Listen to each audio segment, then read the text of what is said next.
दो एक minute join होने देते पहले सबको।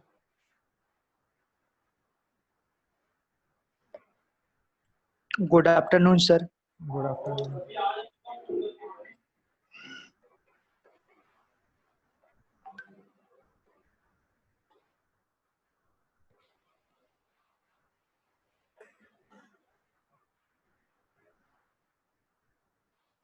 इससे पहले पाइथन की क्लास लगी है क्या आपकी? नहीं सर, मैंने पहली बार ज्वाइन किया अभी।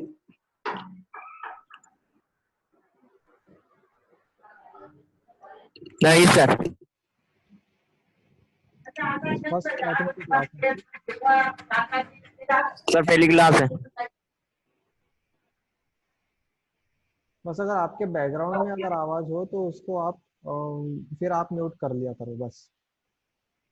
कोई फ्री है वही। Okay sir. Good afternoon sir. Good afternoon.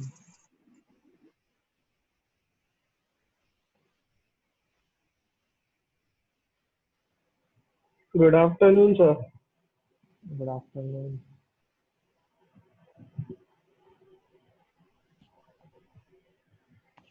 Python choose करने का कोई मेजर रीजन?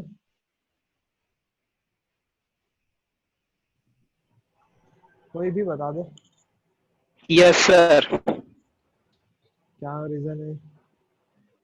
इन फ्यूचर इसका एक्सटेंशन बहुत पॉसिबल नहीं है, क्योंकि इसमें सर बहुत सारी वेराइटीज है और अलग अलग एप्लीकेशंस है और बहुत सारी लाइब्रेरीज है, जिससे इसका फ्यूचर भी सेफ है।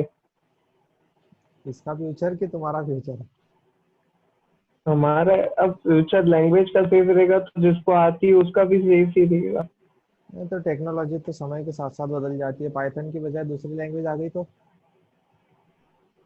देखेंगे सर, तब के तब देखेंगे। बस फिर हमको ज़रूरी होता है बेसिक सीखना इन सब का। लैंग्वेजेस तो है ना, समय समय पर बदलती गई। कोई भी एक लैंग्वेज ऐसी नहीं रही कि जो हमेशा के लिए चलती चली गई। समय के साथ साथ टेक्नोलॉजी बदलती चली गई। और आपने देखा कि कहाँ से शुरू हुआ। अल्गोल 1960 में लैंग्वेज आई थी। उसके बाद में 1966 में आई। फिर बी नाम की लैंग्वेज आई 1970 में। फिर सी आपकी 1972 में। 1978 में सी का इम्प्रूव्ड वर्जन। 1980 में सी प्लस प्लस। 1995 में जावा। और 1991 में पाइथन आ चुकी थी। बट पाइथन का इम्प्रूवमेंट इस तरीके से हुआ कि जो लेटेस्ट टेक्नोलॉजी है हमारी, तो अभी के समय में आप देखो, एक समय था जब सारे के सारे सी पे डिपेंडेंट हुआ करते थे, क्योंकि सी आपके सिस्टम सॉफ्टवेयर्स बनाने के लिए आपको हेल्प करती थी। फिर उसके बाद समय आया और फिर जावा आपका बूम में आया और जावा को बहुत ज़्यादा लोगों ने प्रायोरिटी देना शुरू कर दी। और उसके बाद में आप देखते कि जितने भी ऑब्जेक्ट ओरिएंटेड प्रोग्रामिंग लैंग्वेज थी या जितनी भी ऑब्जेक्ट ओरिएंटेड प्रोग्रामिंग रही, वो पूरी की पूरी जावा डिपेंडेंट हो गई। फिर उसके बाद में अभी के समय में जिस तरीके का डाटा जनरेट हो रहा है, जिस तरीके का सोशल मीडिया कंटेंट जनरेट हो रहा है, उसकी वजह से और इन सब का एनालिसिस, और आप देखो कि शॉपिंग की बात हो, ऑनलाइन शॉपिंग हो, ऑनलाइन कोई भी मार्केटिंग हो, तो ये सारी जो चीजें आ गई, अब इससे डाटा इतना क्रिएट होने लग गया कि जावा के लिए फिर पॉसिबल नहीं हो पा रहा था इस सबको मैनेज कर पाना। या कहा जाए जावा कर सकता है, पर फिर जावा में आपको सारी की सारी कोडिंग लिखनी पड़ेगी। और इसी के रिप्लेसमेंट के तौर पर हमारे पास क्या है कि पाइथन आ गई। और पाइथन के डेवलपर्स ने ये एक काम इस तरीके से आपके लिए हेल्पफुल कर दिया कि इन्होंने सारी की सारी लाइब्रेरीज उसके अंदर दे दी आपको। और वहां पर आपको क्या करना होता है, ओनली उन लाइब्रेरीज का यूज करना होता है। आपको अलग से कोई कोडिंग करनी नहीं पड़ती है। पर ठीक है, ये चीज हमारे लिए अच्छी भी है। पर अगर आपको अगर बेसिक कंसेप्ट अगर प्रोग्रामिंग के नहीं पता है, तो फिर वहीं पर ये सारी चीजें टिपिकल भी हो जाती है। क्योंकि कई कंसेप्ट इस तरीके से आ जाएंगे जो डायरेक्टली हो जाएंगे, तो आपको समझ में नहीं आएगा कि ये ऐसा क्यों हो रहा है। तो उसके लिए कभी कभी आपको बेसिक लैंग्वेजेस सीख करके आना ही ज़्यादा बेहतर होता है। बट ठीक है, CS में पाइथन में इंटरेस्ट है आपका, तो पाइथन भी हम डायरेक्ट सीख लेंगे, कोई प्रॉब्लम नहीं है उसमें, है ना। थोड़ा सा इसके बारे में हम इंट्रोडक्शन देख लेते हैं। पाइथन कहाँ से शुरू हुई और कैसे इसका यूज में स्टार्ट हुई, कहाँ ये बनी थी, कैसे बनी थी, ये सारी चीजें हम इसको देख लेते हैं एक बार। ये आपका सब्जेक्ट है डीएसडब्ल्यू वाला। पाइथन के बारे में सबसे इंटरेस्टिंग फैक्ट आपको ये पता चलता है। चलो पहले प्रोग्रामिंग के बारे में देखते हैं। प्रोग्रामिंग करने जा रहे हो आप सभी लोग पाइथन का यूज करके। प्रोग्रामिंग आपको समझना बहुत पहले जरूरी है कि किस तरीके से प्रोग्रामिंग होती है। आपको कोई भी टास्क कैरी आउट करना है, किसी भी तरह का आपको कोई काम करना है, और वो यदि आपको खुद करना है तो आपके पास स्टेप्स आपको पता होती है। जैसे मुझे कोई किसी शॉप से कुछ चीज लेकर के आनी है, तो आपको पता होता है कि यहाँ से मुझे निकलना पड़ेगा, बाइक स्टार्ट करनी पड़ेगी, वहाँ पहुँचना पड़ेगा, पेमेंट करना पड़ेगा, चीज लेनी पड़ेगी, रिटर्न निकल करके आना पड़ेगा। तो ये सारी क्या हो गई, आपकी स्टेप्स हो गई है। तो इन स्टेप्स को ही अगर आप सिक्वेंशियल मैनर में अगर फॉलो करते हो, या इसको अगर आपने एक कॉपी किताब पे लिख दिया, तो वो क्या हो गया, आपका एक प्रोग्राम हो गया। तो सिक्वेंसिंग अगर आपकी किसी भी तरह की आप देखते हैं, और वो अगर आप कंप्यूटर को प्रोवाइड करते हो किसी पर्टिकुलर लैंग्वेज में, तो वो आपका क्या कहलाता है, प्रोग्राम। और ये जो सारी प्रोसेस हो गई वो आपकी क्या कहलाती है, प्रोग्रामिंग। फिर उसके बाद अगर आपने ये स्टेप्स किसी पर्टिकुलर लैंग्वेज में, तो उसको हम सोर्स कोड कहते हैं। अगर वो पर्टिकुलर लैंग्वेज में अगर आपने उसको लिख ली है, किसी फाइल में उसको सेव कर दिया है, तो वो फाइल क्या कहलाएगी, आपकी सोर्स कोड कहलाएगी। ठीक है। अच्छा, आप सब में से किसी को पता है कि कंप्यूटर कौन सी भाषा समझ पाता है? बाइनरी। बिल्कुल, यस सर। बाइनरी भाषा समझ पाता है। अब आपके पास क्या है कि आप अभी यहाँ पर लिख रहे हो ABCD, या फिर कहा जाए कि आपके अल्फाबेट्स आप यहाँ पर टाइप कर रहे हो, और प्रोग्राम में भी आप यही सारे कुछ टाइप कर रहे होते हो, है ना। प्रोग्राम भी लिखोगे तो यही लिखोगे, print this equals to this, ये भी आप अल्फाबेटिकल मैनर में ही लिखेंगे। पर वहां पर आपका कंप्यूटर को जो वैल्यूज जा रही है, वो किस तरीके से पहुंच पा रही है, तो वो हमको देखना होता है कि प्रॉपर मैनर में उसका फॉर्मेटिंग हो पा रही है कि नहीं हो पा रही है। तो वो जो आप सोर्स कोड लिखेंगे, या फिर जो सीक्वेंस लिखेंगे आप पर्टिकुलर लैंग्वेज में, कोई भी लैंग्वेज हो, अभी हमारे पास पाइथन है, तो पाइथन की लैंग्वेज में अगर आप वो सीक्वेंस में जो आप इंस्ट्रक्शंस दोगे कंप्यूटर को, तो वो सारा का सारा जो आपकी फाइल क्रिएट होगी वो क्या कहलाएगी, आपकी source code. Okay. The purpose of programming is to find sequence of instruction that will automate the performance of a task. Program create करने का एक ही मीनिंग निकल करके आता है कि आपको एक number of sequence, particular sequential manner में आप कंप्यूटर को इंस्ट्रक्शंस प्रोवाइड करो, तो वो इंस्ट्रक्शंस वो रन करके आपको डिजायर्ड आउटपुट प्रोवाइड करेगा। इसी का यही एक सिंपल सा मीनिंग निकल करके आता है प्रोग्रामिंग का। और यही प्रोग्रामिंग हमको किसी भी लैंग्वेज में कर सकते हैं हम, जिसमें से एक हम देख रहे हैं पाइथन। नेक्स्ट है इंट्रोडक्शन टू पाइथन। पाइथन के बारे में जो जैसा शायद आपको पता ही होगा, इसीलिए आपने तो सेलेक्ट करा है इसको। हाई लेवल लैंग्वेज है, इंटरप्रेटेड लैंग्वेज है, मतलब आपको जो भी वर्क आप देते हो उसके अकॉर्डिंग ये वर्क करना शुरू कर देती है। और जो भी सर वॉइस क्लियर नहीं आ रही। नहीं तो बाकियों को आ रही है कि नहीं आ रही है? आ रही है सर, क्लियर आ रही है सर। ठीक है, तो थैंक वीडियो भी क्लियर है। आ रही है सर। You, thank you. तो जिनको नहीं आ रही है वो हो सकता है कि नेटवर्क की प्रॉब्लम हो आपके, आप जहाँ पर भी है।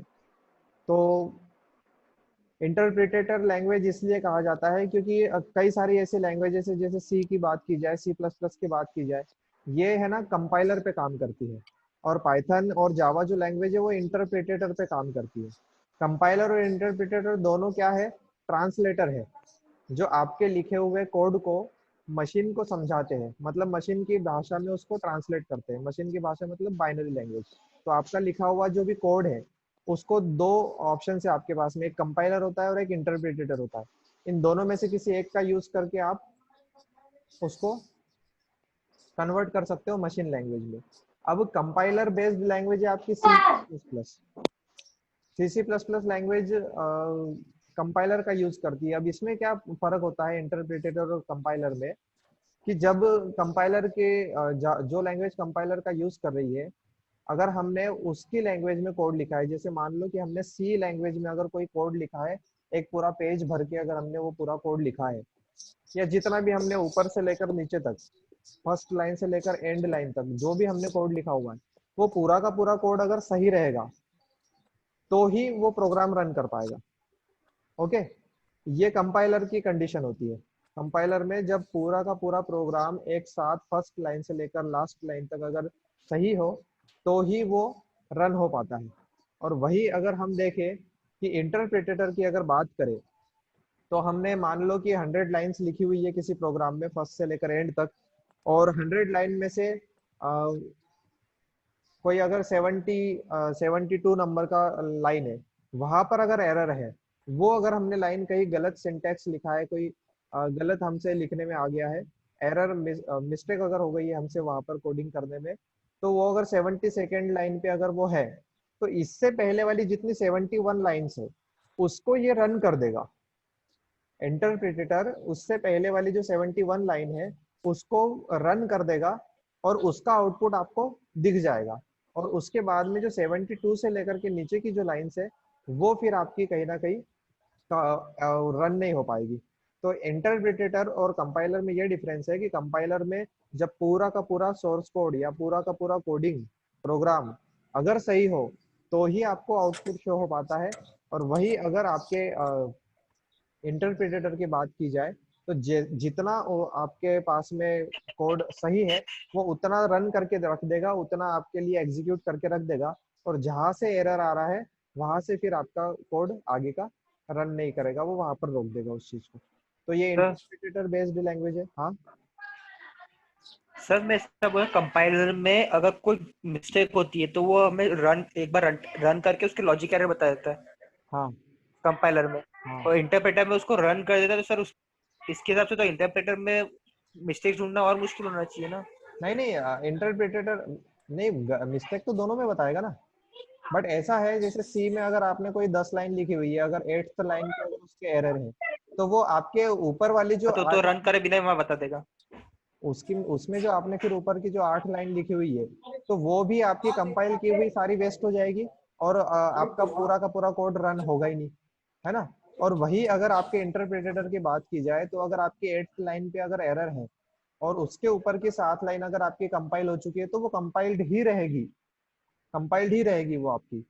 फिर से वो 1 से लेकर के 8 तक नहीं आएगा, वो आप सीधे 8th से शुरू करेगा चेक करना। अच्छा ठीक है, तो इंटरप्रेटर ठीक लैंग्वेज है। है, अगर इसमें आपकी कोडिंग थोड़ी सी आपके लिए इजी हो जाती है। जनरल पर्पस लैंग्वेज है, ठीक आप है। किसी भी वर्क के लिए इस लैंग्वेज का यूज कर सकते हो, किसी भी टाइप का आप इसमें प्रोग्राम क्रिएट कर सकते हो, बना सकते हो। 1991 में डेवलपर का नाम है गीडो वैन रोसम, इन्होंने इस चीज को डेवलप किया था। अब इसके बारे में एक इंटरेस्टिंग फैक्ट ये है कि ये जो भाई साहब थे गीडो वैन रोसम, इनको क्रिसमस की छुट्टियां लग गई थी और इनका वीकेंड स्पेंड नहीं हो रहा था। तो इनको था कि यार कुछ करते हैं, छुट्टियां है, फ्री बैठे हैं, कुछ करते हैं, तो इन्होंने बैठे बैठे फिर ये लैंग्वेज बना दी थी। तो ये क्रिसमस वीकेंड था उनका, वहां पर उन्होंने बैठे बैठे इस चीज को प्लान किया और ये लैंग्वेज फिर हम सभी के सामने आ गई। ठीक है, और इसका पाइथन नाम रखा गया। पाइथन आपको पता है स्नेक्स की कैटेगरी में आ जाता है, पर पाइथन एक्चुअली वो स्नेक को ध्यान में रख के या ऐसा कुछ उनके दिमाग में ऐसा कोई कंसेप्ट नहीं था।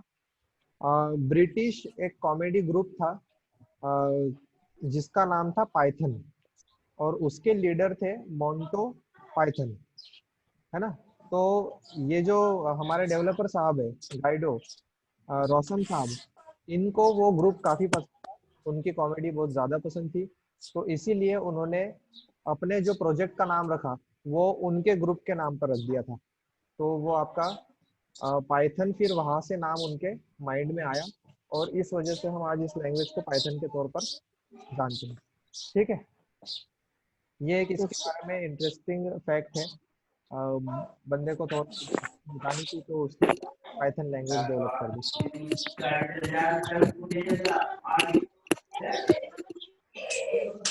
उसके अलावा इसकी अगर और बात की जाए, मुझे आवाज आ रही है कुछ चिड़िया की किसी से।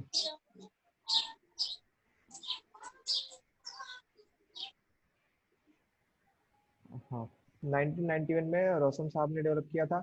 It has fewer steps when compared to Java. अगर जावा की बात करें, सी सी प्लस प्लस की बात करें, तो जो काम आपको, जैसे स्टार्ट में ही जो जिसने भी जवाब दिया था हमको, उसने ही बोला था सर इजी है लैंग्वेज। तो इजी क्यों है? क्योंकि जहाँ पर आपका जावा और सी सी प्लस प्लस में आपको 10 लाइन लिखनी पड़ती है, वहां पर आपका सी पाइथन में आपके हो सकता है 1 या 2 लाइन में ही आपका काम हो जाएगा। इतनी ज़्यादा ये आपको सर्विसेज प्रोवाइड कर दी है इसने। और बेसिकली इसका एम यही था कि साधारण भाषा में, इंग्लिश में ही आप सीधे सीधे टाइप कर दो, इस इतनी इजी ये लैंग्वेज हो जाए कि प्रोग्रामिंग आपके लिए बहुत ज़्यादा इजी बन जाए। आप किसी भी तरह का प्रोग्राम क्रिएट कर पाओ, इतना ज़्यादा इजी आपके लिए कोई लैंग्वेज बन जाए। ऐसा ही उनके दिमाग में आया था उस क्रिसमस पे, और उन्होंने फिर ये लैंग्वेज डिज़ाइन करी थी। और आपको वही बता रहा हूँ मैं कि इन्होंने सारी की सारी, जैसे जो भी इनके डिफाइन करनी पड़ती है आपको। सी और जावा में अगर हम देखें तो आपको क्लास डिफाइन करनी पड़ती है, मतलब आपको एक ब्लॉक डिफाइन करना पड़ता है कि ये हमारा ब्लॉक है, इस ब्लॉक का नाम ये रहेगा, इस ब्लॉक का नाम रहेगा कॉलिंग। तो वो कॉलिंग नाम का ब्लॉक रहेगा। फिर उसके अंदर कुछ पर्टिकुलर आपको फाइल्स इनपुट करवानी होती है, इनहेरिट करवानी होती है। इनहेरिट मतलब ऐड करवानी होती है। तो कुछ वो फाइल्स जो जरूरी है वो आपको अपने प्रोग्राम में ऐड करनी पड़ती है। पहले वो ब्लॉक डिफाइन करो, फिर वो फाइल्स आपके इसमें ऐड करो। ऐसे 4 5 6 7 स्टेप्स तो आपको कंपलसरी करने ही करने पड़ते हैं। फिर उसके बाद में उनमें कोई, अगर आपको वैल्यूज लेनी है यूजर से, आपको कोई वैल्यूज देनी है, एडिशन करना है, कुछ करना है, तो उनके काफी काफी रूल्स होते हैं। पर यहाँ पर आप देखोगे पाइथन में, आप सिंपल सी एक लाइन लिखोगे और आपका वो एग्जीक्यूट हो जाएगा। आपको वो ब्लॉक भी डिफाइन करने की जरूरत नहीं है, किसी भी तरह की आपको कोई चीज डिफाइन करने की जरूरत नहीं है। जावा में एक और चीज देखने को मिलती है कि जिस नाम का आप वो ब्लॉक डिफाइन कर रहे हो, ब्लॉक मतलब क्लास कहलाती है। तो जिस नाम की भी आप वो क्लास बना रहे हो, तो आपका जो प्रोग्राम आपको सेव करना पड़ता है वो पर्टिकुलर उसी नाम से सेव करना पड़ता है। अगर आपके उसमें थोड़ी सी भी स्पेलिंग मिस्टेक भी अगर हो गई, कैपिटल लेटर स्मॉल लेटर भी हो गए, तो वहां पर आपको टिपिकल हो जाएगा, वहां पर आपका प्रोग्राम रन नहीं कर पाएगा। तो काफी सारी कॉम्प्लेक्सिटीज नॉर्मल प्रोग्रामिंग में देखी जाती है दूसरी प्रोग्रामिंग लैंग्वेजेस में। पर वही ये जो पाइथन है, इसमें फिर उस तरीके की कोई प्रॉब्लम नहीं देखी जाती है, और आप इजीली 10 लाइन का कोड है तो उसको आप 2 लाइन में लिख करके रन कर सकते हो। तो बहुत कम स्टेप्स आपको लिखनी पड़ती है दूसरे प्रोग्रामिंग लैंग्वेज के कंपैरिजन में। It is used in many organizations as it supports multiple programming paradigm। एक समय पे बहुत सारे टास्क आप इसमें रन करवा सकते हो या डिजाइन कर सकते हो, क्योंकि कॉम्प्लेक्सिटी कम है। जो मैंने अभी कहा कि आपको कुछ स्टेप्स लिखनी पड़ती है, फाइल्स ऐड करनी पड़ती है, तो वो कॉम्प्लेक्सिटी आपको पाइथन में बहुत कम में देखने को मिलती है। इस वजह से आप क्या करते हो कि एक समय पे मल्टीपल प्रोग्रामिंग में भी आप इसको यूज कर सकते हो। ऑटोमेटिक मेमोरी मैनेजमेंट, ये सबसे बड़ा कंसेप्ट है। आप सी सी प्लस प्लस या जावा लैंग्वेज की बात करोगे तो आपके पास में डाटा टाइप्स अवेलेबल होते हैं। अब डाटा टाइप्स क्या चीज होती है कि आपको किसी से एज पूछनी है उसकी प्रोग्राम के अंदर। जैसे आप वेबसाइट पे आते हो, सेज की वेबसाइट पे आए हो, अगर आपको उसने एज पूछी है, तो अब एज आप किस टाइप में आप प्रोवाइड करोगे यूनिवर्सिटी के वेबसाइट पे? कोई नंबर ही होगा ना, 20 21 18, जो भी होगा नंबर होगा ना एक। तो वो क्या है? आपका इंटीजर। इंटीजर है। हाँ, आपका इंटीजर है। तो उस टाइप की इंटीजर आपको डिफाइन करने पड़ते हैं। अब सी सी प्लस प्लस जावा, इनमें क्या है कि अगर आपको छोटा सा अगर कोई वैल्यू है, मतलब मान लो कि 10,000 या 1 लाख तक के रेंज की अगर कोई है, तो उसमें आपके पास इंटीजर वेरिएबल है। तो इंटीजर डिफाइन करोगे तो आपका वैल्यू वो ले लेगा, क्योंकि उतनी उसकी रेंज रहेगी। उससे फिर ज्यादा जाना पड़ेगा तो आपको लॉन्ग में जाना पड़ेगा। ठीक है, इंटीजर, शॉर्ट, लॉन्ग, फिर उधर फ्लोट, डबल। तो डिफरेंट डिफरेंट टाइप की डाटा टाइप्स आपको लैंग्वेजेस प्रोवाइड करती है। पर यहाँ पर अगर पाइथन की बात की जाए तो पाइथन में आपको इजीली आप आपको वो प्रॉब्लम नहीं देखने को मिलती है। वहां पर आपको डाटा टाइप छोटे हैं या बड़े हैं, आपके वेरिएबल की वैल्यू ज्यादा जा रही है कम जा रही है, ये आपको प्रॉब्लम फेस नहीं करनी पड़ती है। वो मेमोरी मैनेजमेंट अपने आप कर लेता है। अगर आपने कोई वैल्यू डिफाइन दी है उसको, अगर बहुत बड़ी भी दे दी तो वो अपने हिसाब से मेमोरी ऑक्यूपाई कर लेगा, और छोटी भी दी है तो अपने हिसाब से कर लेगा। ठीक है।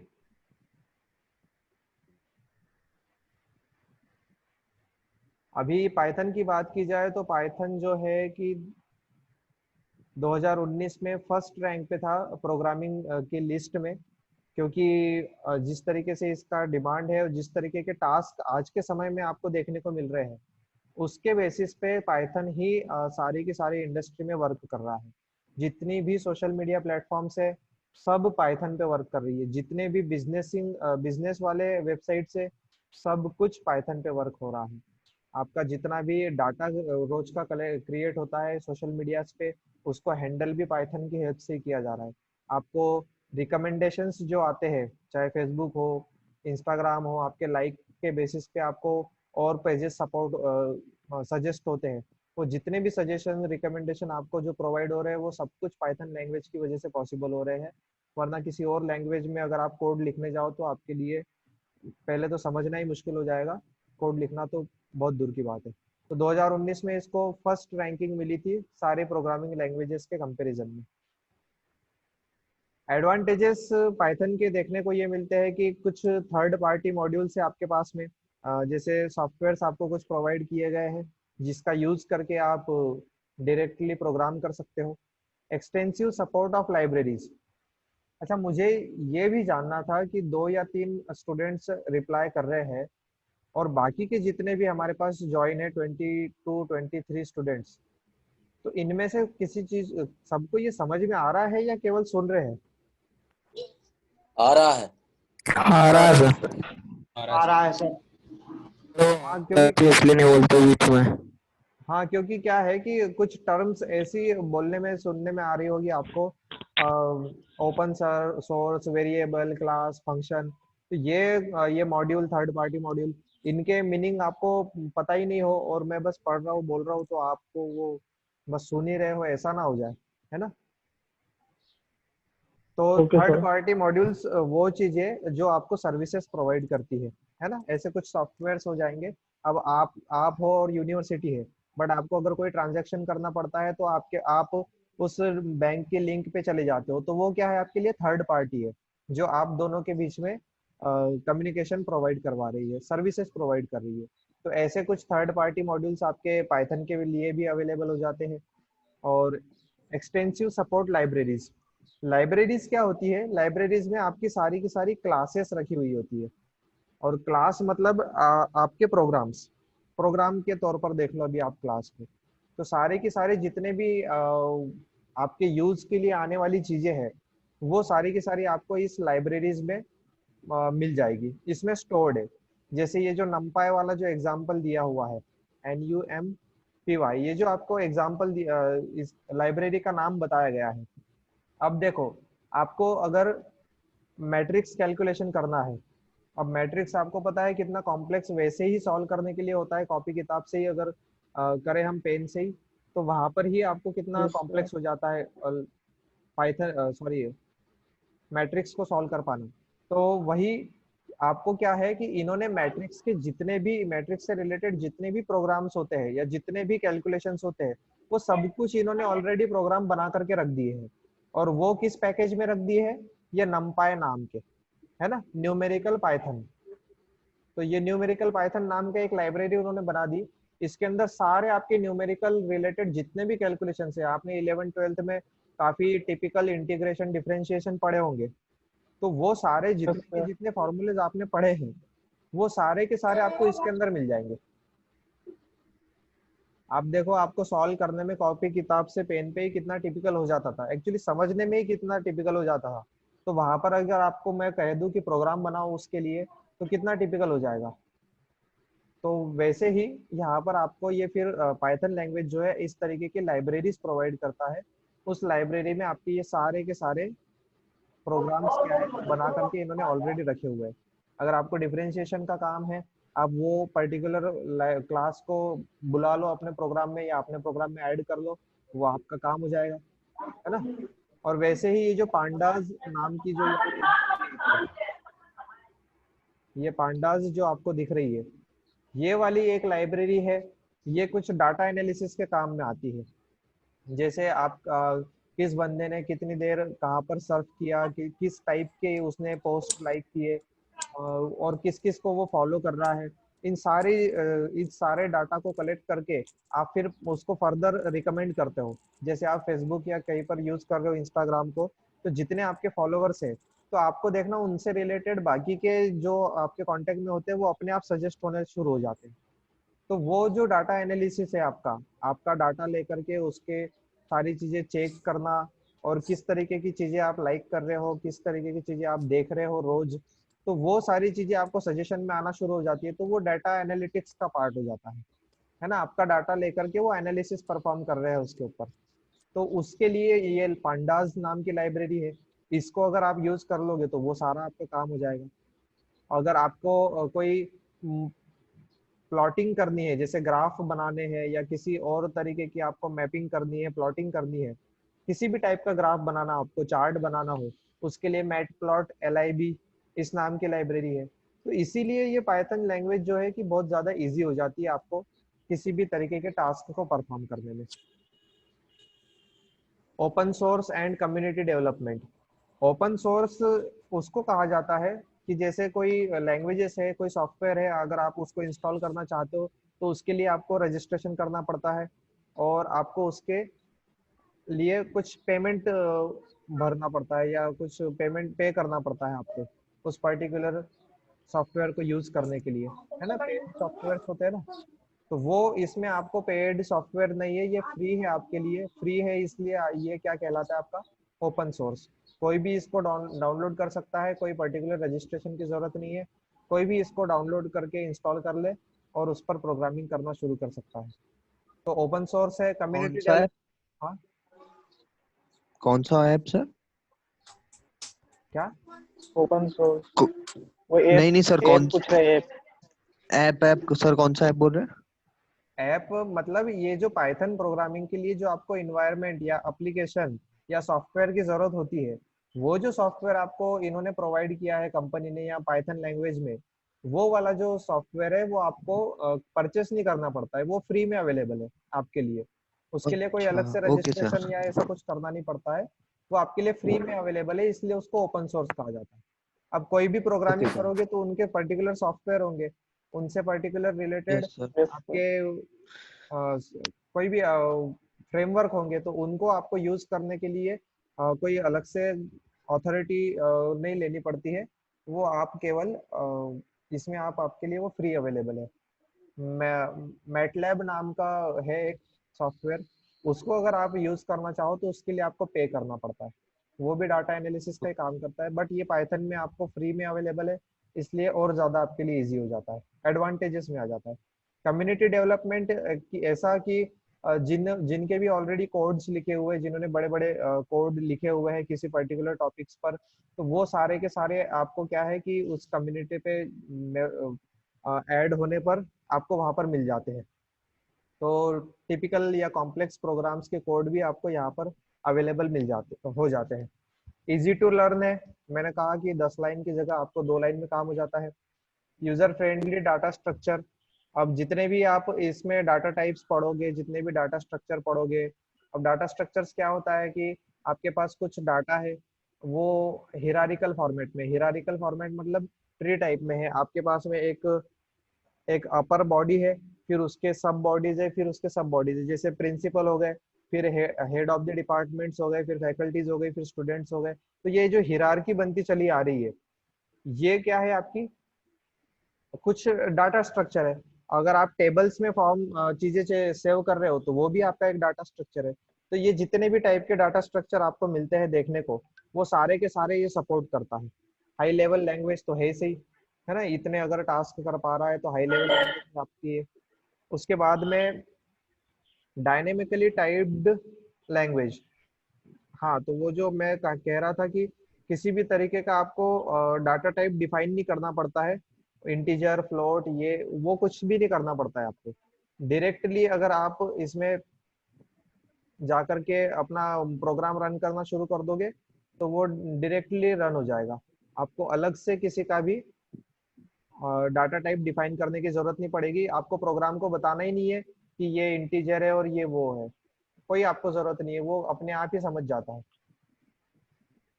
ठीक है। और ओके सर। ओरिएंटेड। एक मिनट में अटेंडेंस आपकी देख लूं।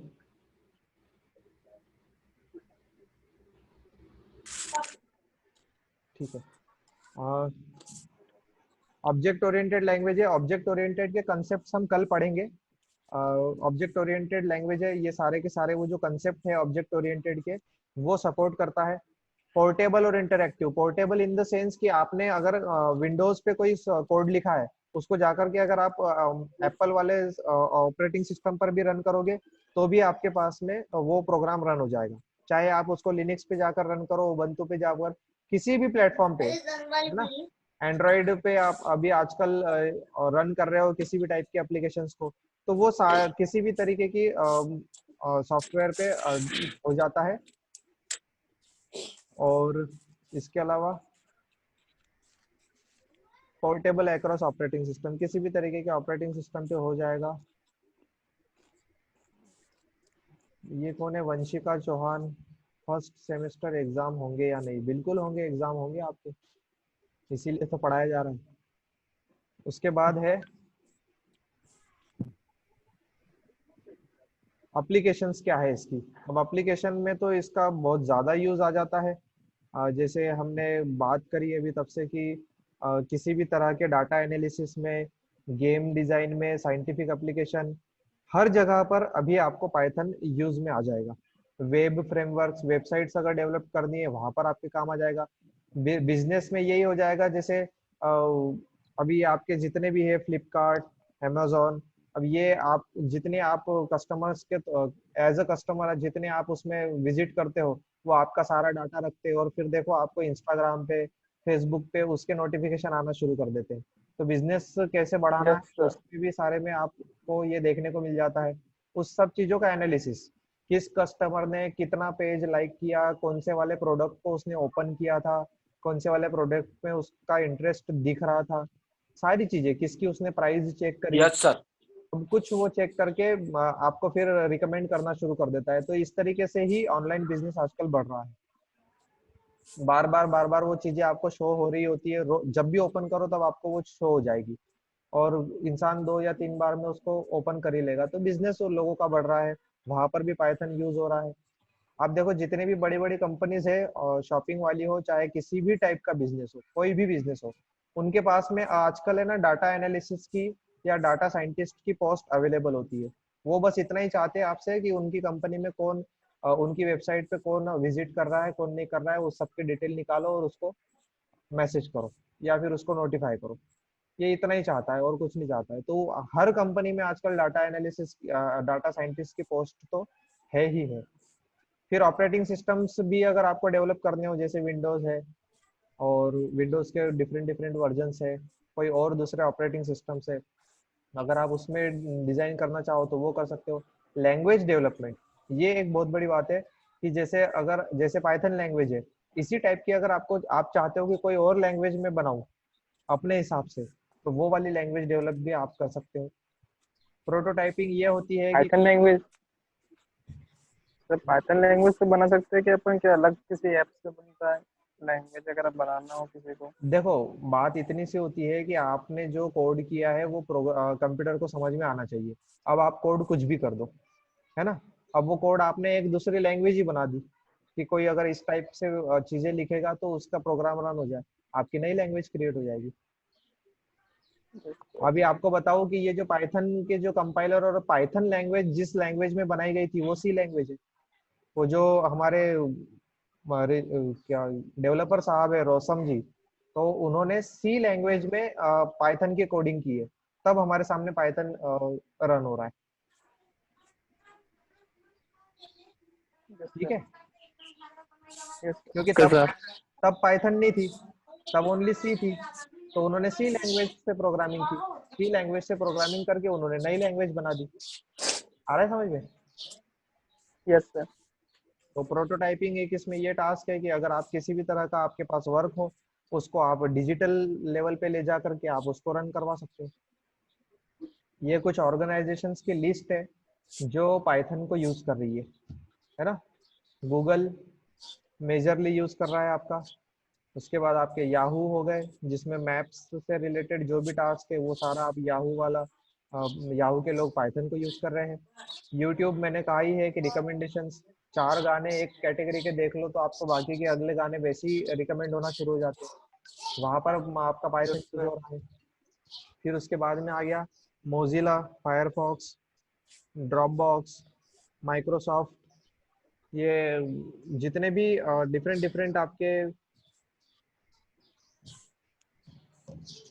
यहाँ पर ऑर्गेनाइजेशंस की लिस्ट है, ये सारे के सारे आपके क्या है, पाइथन को यूज कर रहे हैं। Quora, Uber, Amazon, Hike, Pinterest, Netflix. Netflix का तो फिर बहुत ज्यादा ही मार्केट हो गया, आपने छुट्टियां बिताई होगी अभी इस समय में, कोरोना के टाइम पे।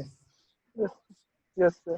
ठीक है, तो फिर अभी पाइथन क्या है, पाइथन क्या क्या कर सकता है, पाइथन को क्यों यूज किया जाता है, फिर पाइथन के सिंटैक्स, वेरिएबल, डाटा टाइप्स, ये सारी चीजें फिर हम कल से पढ़ेंगे।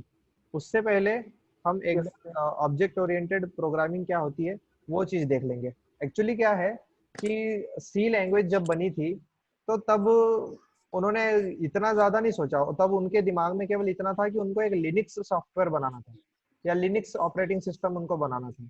तो उस वक्त उन्होंने ये नहीं सोचा कि आने वाले समय में कुछ ऐसा काम हो जाएगा कि डिफरेंट डिफरेंट टाइप के लोग डिफरेंट डिफरेंट टाइप के डिवाइसेस यूज करना शुरू कर देंगे, यहाँ तक कि लोगों के मोबाइल से भी ट्रांजैक्शन होना शुरू हो जाएंगे। तो उस वक्त इतनी सोच नहीं थी। आप देखो 1972 में क्या सोचेगा इंसान, बस इतना ही कि एक अच्छा पावरफुल कंप्यूटर बन जाए, वही बहुत बड़ी बात है। तो उस वक्त इतना सा ही दिमाग में था, तो उन्होंने क्या किया कि उनको बस एक लिनक्स ऑपरेटिंग सिस्टम बनाना था। लिनक्स ऑपरेटिंग सिस्टम आप सबको पता होना चाहिए वैसे, कंप्यूटर साइंस ब्रांच में है तो command yes sir. Command line operating system है, yes sir, only command operating के से लिए काम लिनक्स। करता अच्छा। है ना। ग्राफिकल यूजर इंटरफेस उसमें प्रोवाइड नहीं किया जाता आपको। तो वो यस उनको सर। बनाना था, और उसको बनाने के लिए फिर उन्होंने सी लैंग्वेज पे काम करना शुरू करा कि उन्होंने बोला कि ऐसी कोई लैंग्वेज बनाई जाए जिससे हम यूनिक्स ऑपरेटिंग सिस्टम को डिजाइन कर पाएंगे या डेवलप कर पाएंगे। उसकी वजह से सी वाला उनके सामने प्रोजेक्ट आया और उन्होंने सी पे काम करना शुरू करा। तो उस वक्त उन्होंने इतना ही सोचा, फिर उन्होंने यूनिक्स लिनक्स भी बना दिया, धीरे धीरे उन्होंने विंडोज भी बना दिए उस सी लैंग्वेज को यूज करके ही। सी लैंग्वेज इतनी पावरफुल हो गई कि उससे फिर उन्होंने विंडोज बनाना शुरू कर दिया, विंडोज ऑपरेटिंग सिस्टम, फिर डिफरेंट डिफरेंट ऑपरेटिंग सिस्टम उन्होंने बनाना शुरू कर दिए। उसी का यूज करके जितनी भी लैंग्वेजेस बनी आपकी, सी, जावा, सी प्लस प्लस, पाइथन, उस सी लैंग्वेज को यूज करके ही बनाई गई सारी की सारी। तो ये सारे ऑप्शंस उसने देते चले गई, और उसके बाद में ही फिर आपको पाइथन आपके सामने आ गई, और सी का ही मेजरली यूज हो रहा है हर जगह पर। और पाइथन को फिर हम पढ़ेंगे। उस वक्त तो उन्होंने ये सोचा नहीं था कि इतना समय आगे चला जाएगा और हमको इतने डिफरेंट डिफरेंट टाइप के ऑपरेटिंग सिस्टम देखने को मिलेंगे। अब आप अपने मोबाइल्स को देख लो, एंड्रॉयड ही है पर हर किसी के पास अलग वर्जन है, अलग प्रोसेसर है, अलग रैम है, यस सर। अलग बीट के ऑपरेटिंग सिस्टम यस है, सर। इतने सारे वेराइटीज आ गई। तो उस वक्त उन्होंने वो सोचा नहीं था। तो अब इसको कैसे इम्प्लीमेंट किया जाए, इतनी वेराइटी कैसे प्रोवाइड की जाए, उसके लिए फिर एग्जिस्टेंस में आया आपका ऑब्जेक्ट ओरिएंटेड सिस्टम, है ना। वो है आपके ऊप्स, ऑब्जेक्ट ओरिएंटेड प्रोग्रामिंग। वो कंसेप्ट हम कल पढ़ेंगे कि उस कंसेप्ट में क्या देखा जाता है।